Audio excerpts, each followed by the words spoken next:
Hello. I am going to do a couple of things today, actually 3 things. The first thing I'm going to do is show you a new kit. The second part of the video, we're going to be talking about papers and printing and how it's going to affect your prints. And then right at the end, I'm going to make something out of this kit because I just need to give you a little demo really. So this kit is called Bees. No, it's not. It's called Darling Bees. It's way outside of my comfort zone. I'm just going to put the seen ones there. Blues and yellows, kind of not the colour palette I would normally use, but one of my design team requested a bee kit. So this has taken me quite a long time. It's quite a big kit. There are 11 main pages, but there is a 12th page that I have used to back all of mine. It could just as easily be used as a page, but I've used it to back. It's basically sunflowers and bees. That's upside down. There we go. So it's, like I said, way out of my comfort zone. I quite enjoyed making it. I did enjoy it. Marginally. It was an experience doing something I wouldn't normally do. And these are the tags and pockets that we're going to put together at the end, or we're going to put one of them together so I can show you how these go. There are 4 hexagon shaped pockets and there are 5 hexagon shaped tags, and the reason there's one more is because it just fitted on the page better. So if you wanted to use, you'd have to print one of the pockets out twice. So these are background large tags, but they could just as easily be used. That one's very pale, but it is a tag. It could be used, these could be used for the backs of tags if you want, and there are 9 large background tags. No, there are not. There are more than that. There are 12 large background tags. So there are 12 plain tags. Then there are 9 decorated tags, large. Okay, so that's those. And then there are 9 medium tags. And the reason I've made these slightly smaller is because if you wanted to layer them, they will fit on top of the background tags. So they're the same 9 tags, but smaller. So you've got your printing option there. And then what I did was made 9 of the background tags and the 9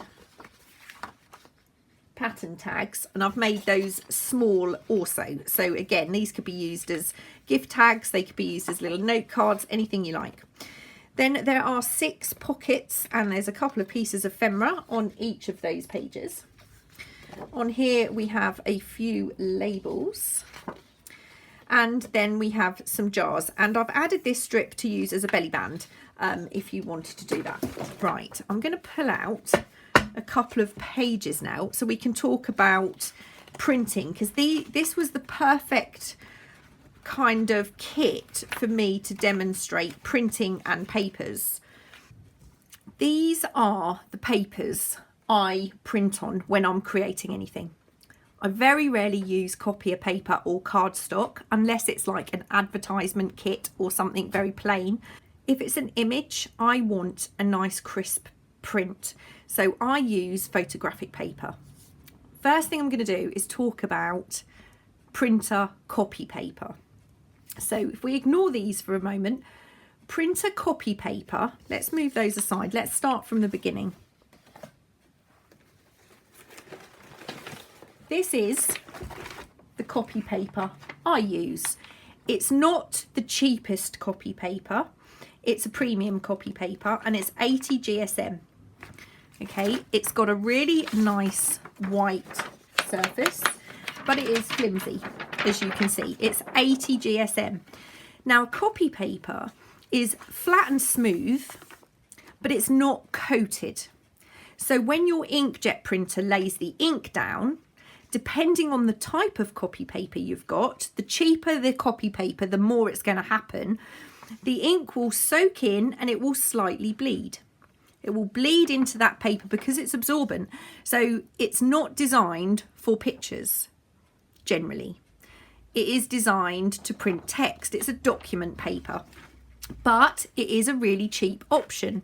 And if you go for a slightly better copy paper, you will get a slightly better print. This paper is fairly shiny actually for a copy paper, although it is a matte paper. Okay, so that's the first paper I want to talk about, and I'm going to show you the prints that I did with the copy paper. And if you never look at another print, that's not bad.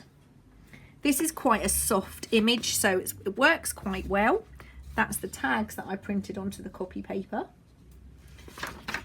Obviously they need backing. The page, not so much. This is perfectly okay, and it will print the same both sides. When you're printing on this paper, you just want to use your printer's default setting.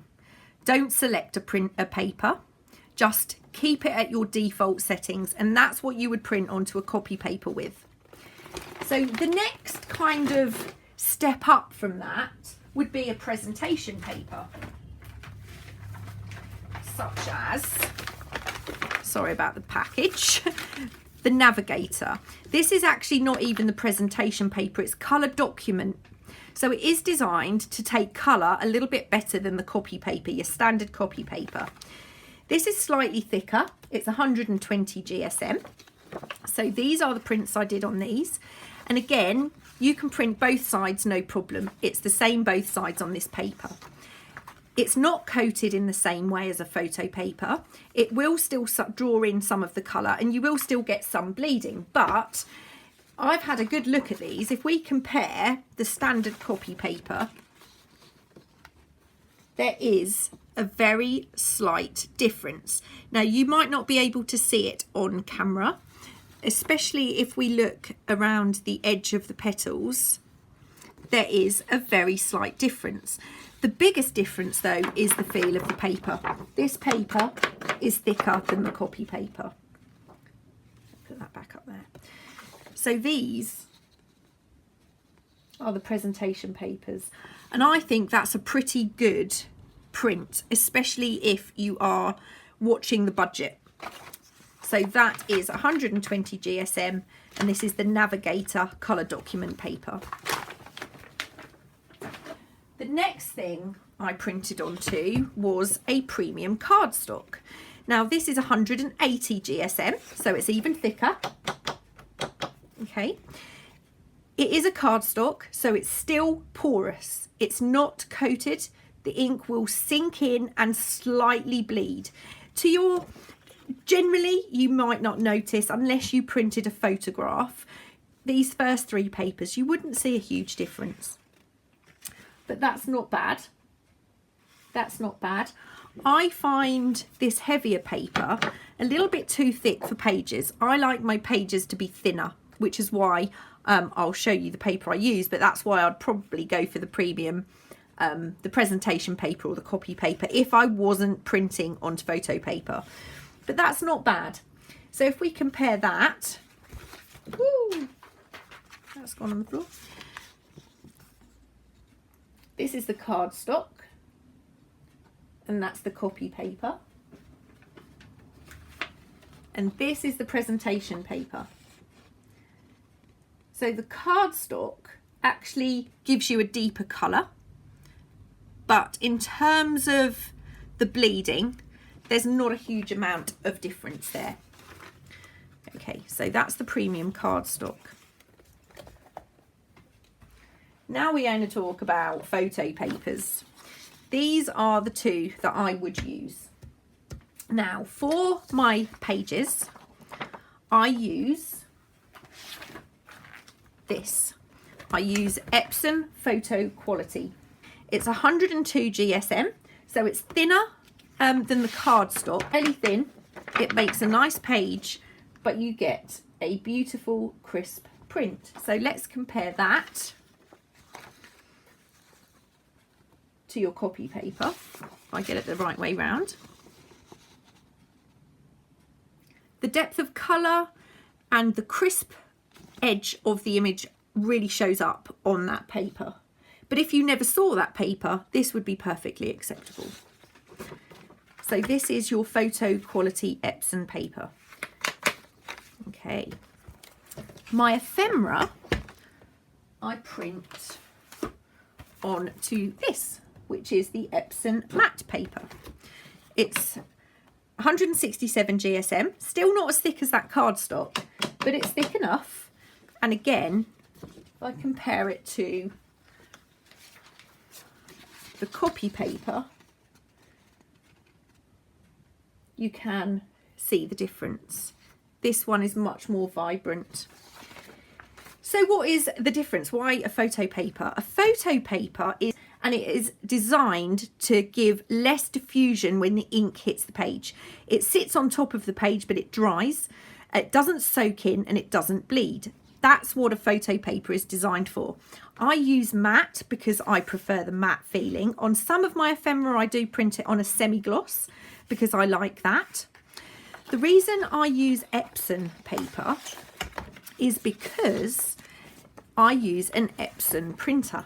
If you're using the right printer and paper, when you do your drop-down box, you'll be able to select the correct printer paper profile. Try saying that. Printer paper profile. And the paper profile will allow the printer to put the right amount of ink onto your surface. So that's why you would use the default setting if you're printing onto copier paper. But if you're using a photo paper, you'll need to select the right one. If you use an Epson printer and you do the drop-down box, you will possibly only have a matte photo paper. It might not say Epson. It might say a photo quality paper and not Epson. That's all to do with your air printing. That's something you can Google if you're interested in, but if your printer is not set up correctly, it will just be on AirPrint.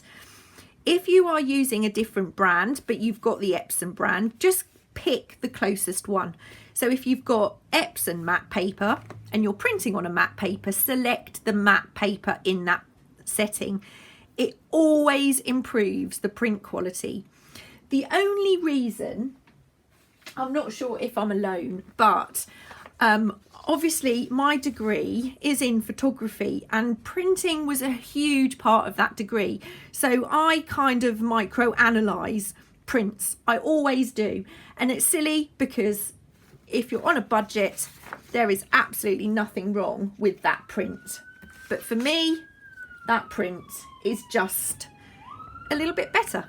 However, with budgets in mind, it may be that we are all going to start printing on copier paper because these papers are getting a lot more expensive. So the final part of today's video is I'm going to make one of these tags. To show you how it goes together. So I'm just going to cut this out quickly. Okay, so I've got my two elements. You can see a very, very small white line between these pieces. Now, I've left that on purpose because I'm going to be folding this. If you are unsure, you can absolutely cut these in half, but these have been flipped, so they will fit perfectly. This may be, you might have to make a slight adjustment depending on the thickness of the paper or cardstock you've printed on. So the first thing I'm going to do is I'm going to fold along the pocket edge. Okay, so I'm going to fold that one in first and make sure they line up corner to corner perfectly. Okay, I'm going to unfold that one, and this one is going to fold in, but I'm not going to line it up there. I'm going to make sure the shape lines up rather than the edge. Right. I've left a tiny sliver of white along here.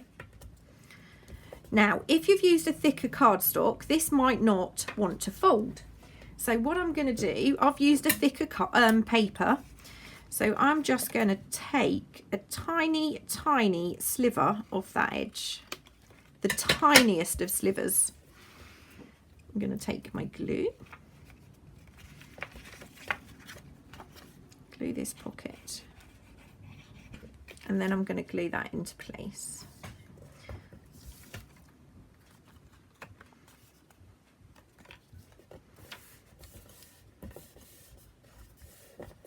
Now this part, I'm just going to glue these two sides.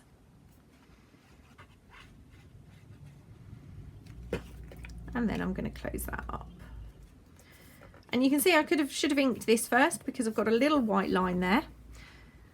I'm going to take my Distress Oxide fossilized amber and now try desperately to ink that edge that I should have done first.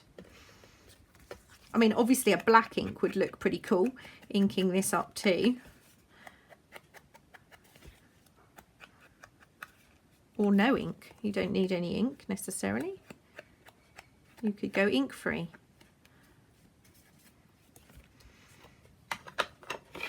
Okay, so that's my pocket, and that will slot in there perfectly.